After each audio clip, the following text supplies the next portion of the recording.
Alright, welcome back YouTubers. We are still here to do the chiri chara chara, and we just learned how to separate the header file and then include the header file back. Now the next thing we are going to look at is what our navigation bar here, how to separate our navigation bar and then also add our navigation bar back to our project again.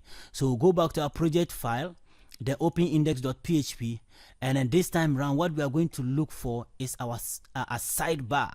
So the sidebar is what we are going to look at, and here we have what? Aside. So aside starting here, and then we'll look at the end of aside, and then we'll pick the whole of that area and then create a separate file for it. So I'm going down to check the end of what? Let's check the beginning. The beginning is what? Here we have 14 to number. Let's see the last part of it. We have aside here, that is 212. So let's select from 212 back to the beginning of what? Aside. So we keep on going to the beginning. We keep on going to the beginning. So we have our 1.4 here, and then we right click, cut, and then we create a new file, and then we paste our aside here.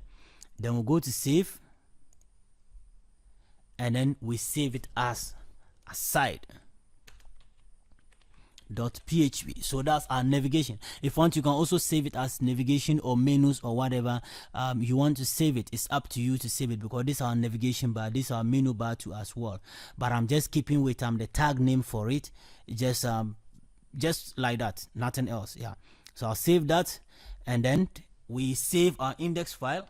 So let's go and refresh first before we include it. So when we refresh, you realize that your navigation bar will go off from your project. Navigation bar is missing.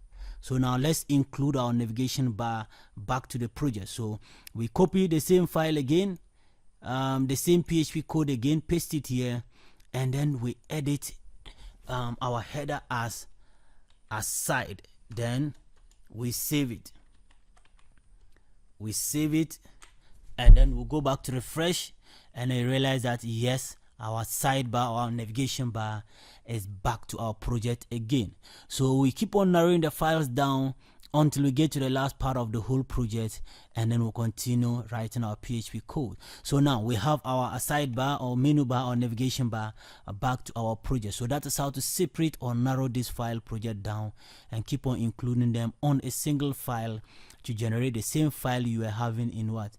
HTML, which is not possible to do that, but in PHP it is possible to do that. Yeah, so if you like the virus system, subscribe to my channel, like my videos, and stay tuned with the virus system as we keep on doing the chiri chara chara. So stay tuned until my next tutorial on your way.